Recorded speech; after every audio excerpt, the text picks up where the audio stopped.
Welcome to 15K Plus Random Movie Reviews, where we take random movies from Metacritic's 15K Plus movies to randomly watch, whether we like it or not.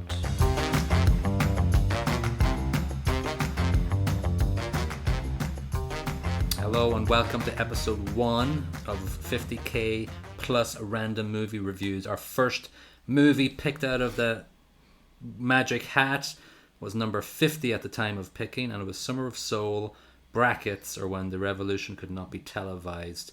Just a bit of information on that movie. Released in 2021. Questlove from The Roots directed it. Won an Oscar for Best Documentary. Won a BAFTA for Best Documentary. Runs for 1 hour and 58 minutes.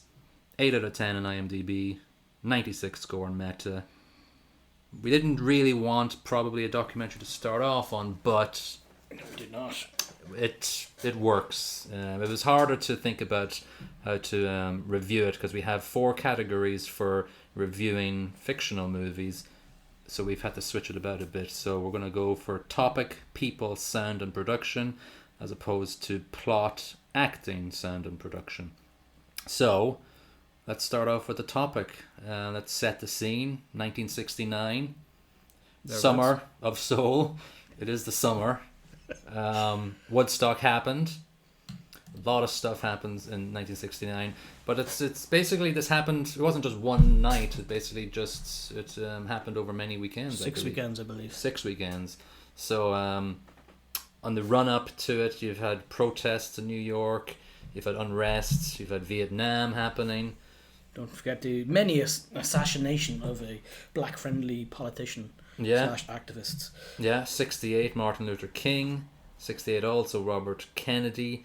I can't remember Malcolm X, 67 or 69. Was it 69? I don't know. He was assassinated before this, yeah. So possibly. And I think he was from Harlem, Malcolm X as well, so they mentioned that in it.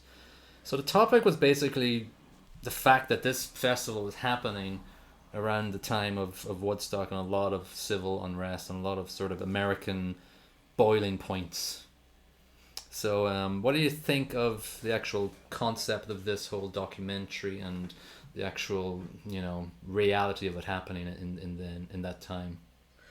Well, it was interesting in that simmering underneath this festival, which is basically a festival of love and family and all this sort of beautiful stuff and celebrating music, there's also a lot of anger and a lot of, tension at the time. Because if you were black and you lived in Harlem, you were poor, chances were diddly squat, and I think it was an important outlet for the guys, to blow off some steam. And I think perhaps the politicians in New York were quite happy, especially one Republican chap. And we can get to him later on. But it did, in my opinion, Lindsay. Yeah, Mr. Lindsay, it did simmer things down a little bit. Yeah. Just some things that I found interesting. 300,000 people went to it over the course of it. It was free to go to, which was crazy, looking at all the names that were there. And this footage was 50 years sitting on a shelf. Having said that, the brackets part of the movie title, if IMDb is meant to be believed, or When the Revolution Could Not Be Televised, is inaccurate because there were 2 TV specials aired during the actual festival of it. So, they're taking a bit of artistic liberty there, but, I think to give them some credit in that last little subtitle, after the show had been televised and the recordings had been made, the guy who had his hands on the recording could not sell these recordings to anybody. Right. And he tried retitling them. One of the titles he tried was Black Woodstock. That did not work. Oh, well, yeah. So it didn't seem like there's any appetite in any of the major networks in America to pay money for it, at least. Right. That's very interesting. So so that probably gives it that bracket and gives it that, definitely makes it factual, the title of the documentary. Factual-ish. Yeah, factual-ish. So topic, so this is our first area of rating. A topic, I gave it 4 out of 5 just because it was appropriate for the time. It's an amazing sort of insight into Harlem, the culture around that. We're 2 white Irish people who are the opposite of everything that's in the documentary, but I found it really riveting to watch and a great documentary subject. Yeah, absolutely. Like the subject itself isn't all that complex, but it's I suppose what's beneath it is complex. But on the surface, it's just an interesting documentary about a time in Harlem with a lot of good music. Yeah, What's not to like? yeah. And would we have ever watched it without No, random? we would not. Of the universe. Yeah, four each out of 5 there. So that's really sort of a glowing sort of review of the topic and its universal appeal. So let's move on to people, which, you know, it's hard to be able to differentiate people and the sound with this, because a lot of the people in this have a sound associated with them. But I would like to talk about the actual, maybe the backgrounds of some of the people that pop up in this. Did you look into Tony Lawrence, the director of this event, at all? Because I totally forgot about him. I think he's a bit of a character. He was incredibly interesting while watching it. Yeah. What I did notice about him is in every shot, he's wearing a different bloody outfit. Yes. And these outfits ranged Yeah. from a standard suit to, I don't know, some flamenco dancer Yeah. outfit. He's epic. Yeah, and he was actually, you know, sometimes it could be cringe, the MC job, but he was pretty cool. Oh, he was so full of energy. I think we have an excuse not to have done our research on him, because there's so many other people that I looked into here. As the movie kicks off, it's Stevie Wonder in a massive drum solo, which basically intersperses with a lot of civil unrest things and just a crazy, hectic sort of audio blast of his musicianship, genius, musical innovation or whatever, and then just really just seeing what was going on at the time. So Stevie Wonder, we all know, he's probably the most well-known people on the list. Younger at the time, obviously. Yeah. A bit of Gladys Knight's thrown in there as well. There was some big names, but obviously names. Stevie's a household Stevie name, starts the movie and ends the movie. which I think is the right Yeah. bookend. You know? Yes, yeah. Maxwell House was one of the sponsors. Yeah, it was the most weird thing ever. I don't know how I feel about Maxwell House being a sponsor of anything. I don't know. Maybe they've changed over the years. I'm going to just go through a couple of people here. Maybe one of the non-musician things, and we alluded to him earlier, was Mayor John Lindsay, who we see and hear he's a Republican, which is very interesting, but back then... No, actually, I don't think back then Republicans were the good guys still, were they? Was there ever a good guy in politics in America or anywhere? No, but I think, I could be extremely wrong, but I think there was more of a shift in recent years that the Republican Party is a little more a party of the South, which is not something you would associate with Harlem. No. And this mayor, get this, so this was filmed in 1969. In 1971, he changed from Republican to Democrat. Get away. Yeah. Okay, so, well that makes a lot of sense. Yeah. He was massively into civil rights. He when he became mayor of New York City, strikes were happening constantly. When he actually got inaugurated, I believe the transport systems were on strike constantly, and then another strike was happening with the garbage collectors, and literally in the streets of Harlem, garbage was being set on fire and rolling through the streets like it was part of there were barricades of garbage at some points right in Harlem. I think. Oh, God damn it! I can't remember. Excuse my French. I can't remember the name of the group. There was the Black Panthers and the something Lords. But part of their protests was they took over part of a hospital. They took over, I believe, a part of abandoned buildings, and they set up garbage blockades, which is nice. Which was nice. I suppose there's plenty of it about use what you have. Yeah, so that was 1968. The garbage was on fire in the streets.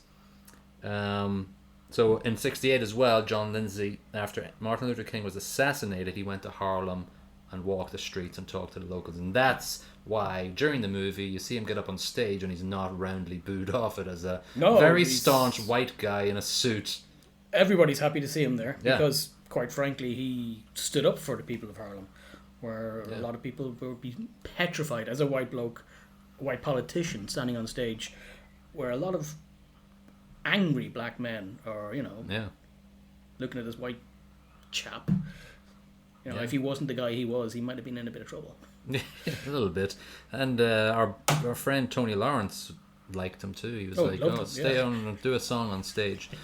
We're gonna kind of blend people and sound because the next people that I've picked up in here that sort of stood out to me during the movie were people who sung and performed, and they stood out to me in the documentary. So Mahalia Jackson I'd never heard of before this Nope. documentary.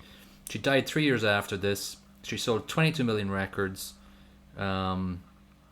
She sung at JFK's inaugural ball in 61. Just before, in the run-up onto this 69, she started getting a bit of health problems. And you can see that on the stage when she asks Mavis Staples to actually sing the song for her. So she's definitely done that. But she toured everywhere. She did a Japanese tour. She was the first Western singer since World War II to tour Japan. Oh, wow. And yeah, so basically, tying her in with Mavis Staples, she basically asked her, because she looked a bit poorly, to sing "Take My Hand, Precious Lord," which was MLK's favorite song. I believe she sung it at his service. I believe so as well. Yeah. Yes.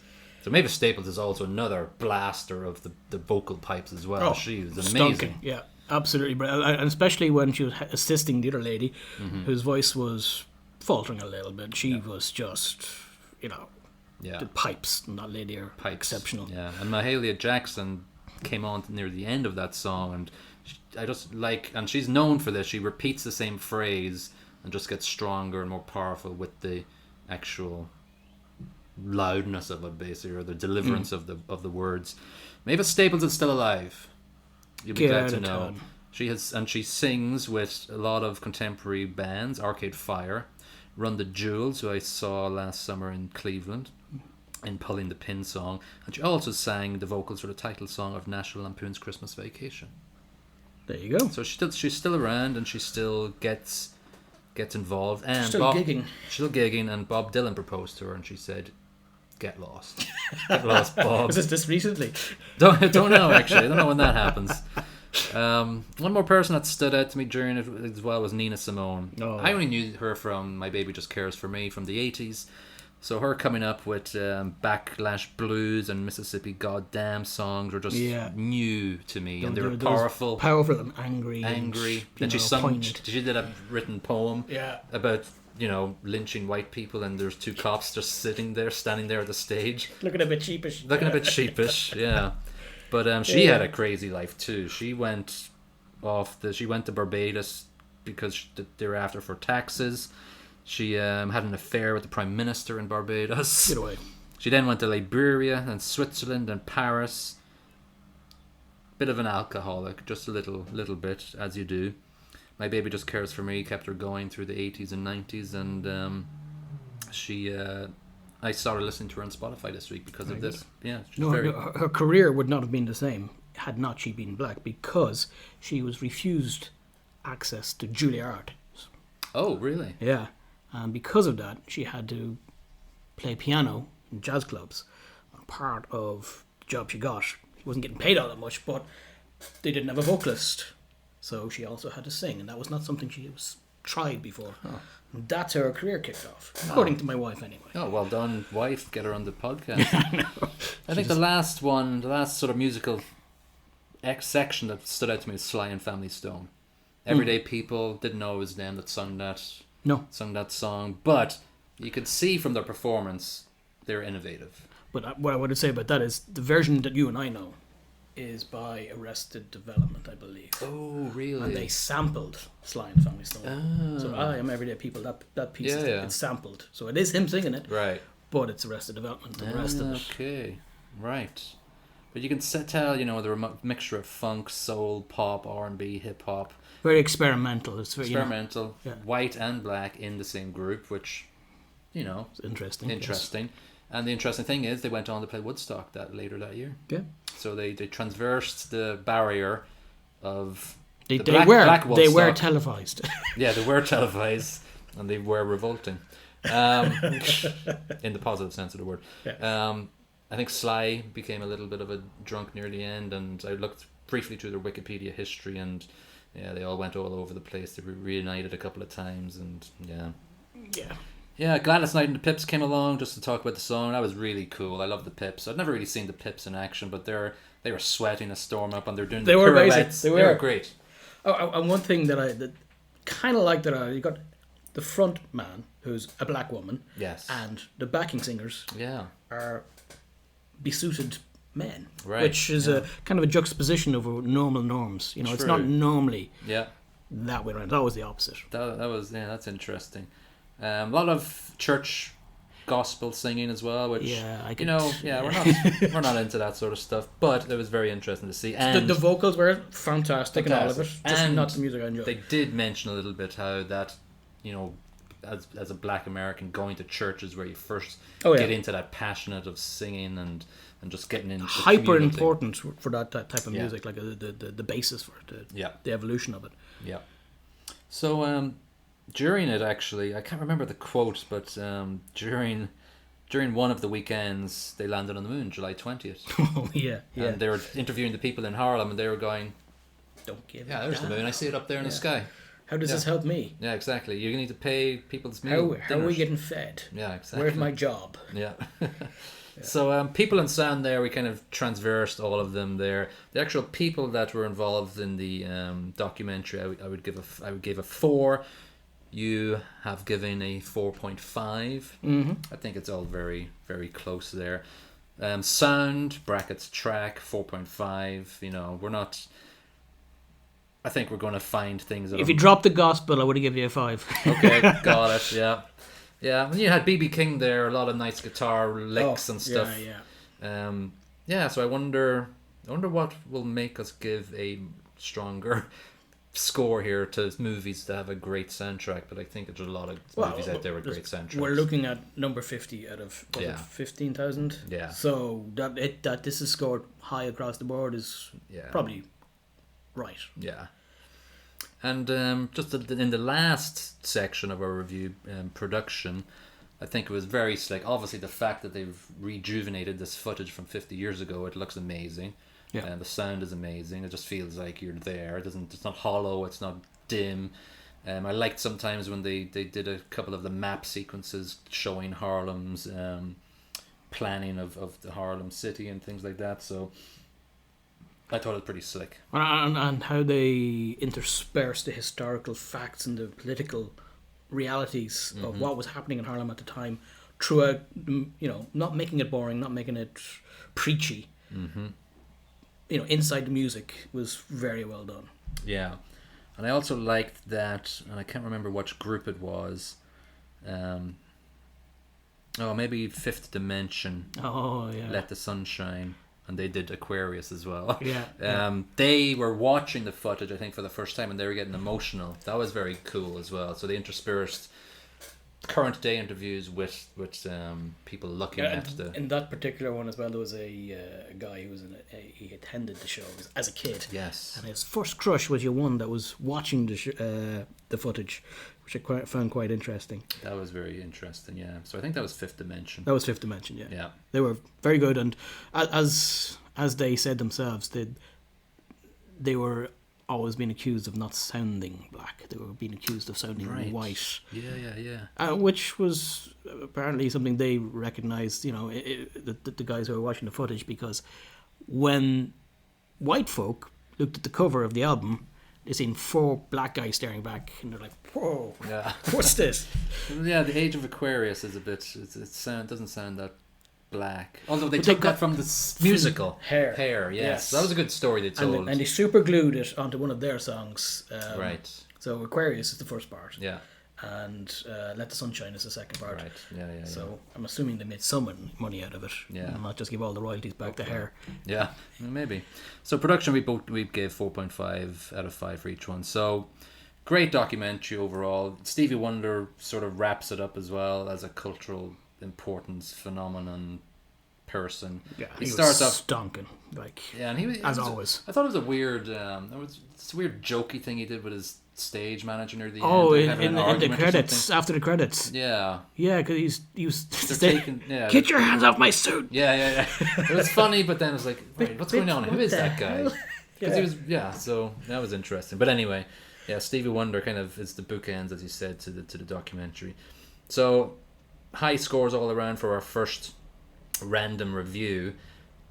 The exciting part of the end of each of our episodes is we roll the dice and we go for our next low number. We please. go for our next review. So pardon the clicks and everything here, but I'm gonna go and generate now. I have it all. Since we started like there was 15,370 in Metacritic. Now there's 15,450. So we're dealing with extra movies here. It'll never be over. And then, exactly. And hopefully 15k plus title won't be out of date.